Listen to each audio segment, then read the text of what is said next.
10 अप्रैल 1912 ये वो दिन था जब दुनिया का सबसे बड़ा और सबसे महंगा टाइटैनिक जहाज अपने पहले सफ़र के लिए तैयार था। उस दिन पैसिफिक ओशन बिल्कुल शांत था और समुद्र में तूफान आने का कोई चांस नहीं था।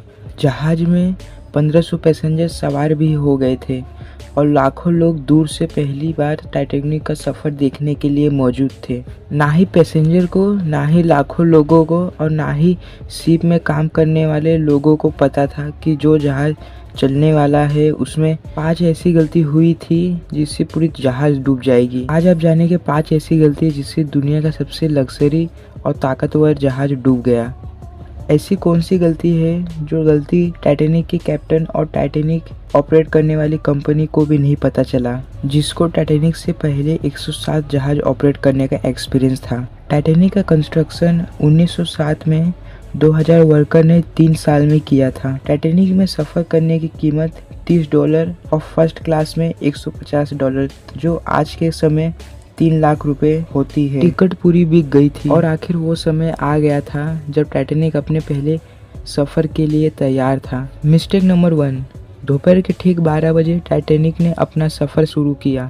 टाइटैनिक के कैप्टन को यह ऑर्डर मिला था, कुछ भी करे टाइटैनिक को 7 दिन में न्यूयॉर्क पहुंच सके। इस वजह से शुरुआत से ही कैप्टन ने टाइटैनिक की स्पीड बढ़ा के रखी थी। कैप्टन को न्यूयॉर्क जल्दी से जल्दी पहुंचना था क्योंकि यह टाइटैनिक का पहला सफ़र था। अगर टाइटैनिक जल्दी नहीं पहुंचता तो उसका रेपुटेशन खराब हो जाता। मिस्टेक नंबर 2, अब टाइटैनिक को सफ़र करते हुए 3 दिन हो गए थे। 72 घंटे बिना रुके टाइटैनिक चलते जा रहा था। 14 अप्रैल 1912 की शाम थी। समुद्र पर हर जगह शांति छाई थी। उसी रात एक और जहाज जो टाइटैनिक से पहले था, उस जहाज के कैप्टन ने टाइटैनिक को समुद्र में तैरते हुए बर्फ के चट्टानों यानी आइसबर्ग की वार्निंग दी थी।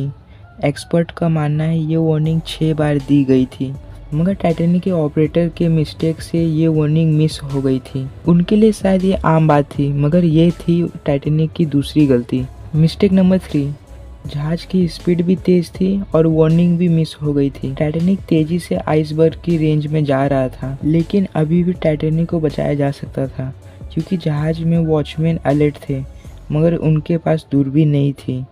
वॉचमैन अलर्ट तो थे, मगर उनके पास दूर से आइसबर्ग को देखने के लिए दूरबीन नहीं थी। आइसबर्ग की खबर टाइटैनिक को तब मिली जब आइसबर्ग टाइटैनिक के सामने था। मिस्टेक नंबर 4, जब टाइटैनिक की टक्कर आइसबर्ग से हुई तो टाइटैनिक के नीचे फ्लोर में पानी भरने लगा था, लेकिन अभी भी टाइटैनिक की बचने की उम्मीद थी क्योंकि टाइटैनिक को ऐसे डिज़ाइन किया गया था, अगर तीसरे फ्लोर तक पानी भर भी जाए पानी ऊपर नहीं आ पाएगी। लेकिन पानी तीसरे फ्लोर से ऊपर आने लगी थी। अब टाइटैनिक का बचना मुश्किल था। अब जहाज धीरे धीरे पानी में डूबता जा रहा था। अब कैप्टन ने सारे पैसेंजर को लाइफ बोट पर शिफ्ट करने का प्लान किया। इन समय पर चौथी गलती ने अपना काम कर दिया। पैसेंजर थे 1500 और लाइफ बोट थी सिर्फ 20। मिस्टेक नंबर 5, 12:40 पर पहली लाइफ बोट उतारी गई, लेकिन हुई एक और गलती। लाइफ बोट को पूरा भरने से पहले ही समुद्र में उतार दिया गया, जिसमें ज़्यादातर फर्स्ट क्लास लोगों को ही बिठाया गया। अगर बोट में ज़्यादा लोगों को बिठाया गया होता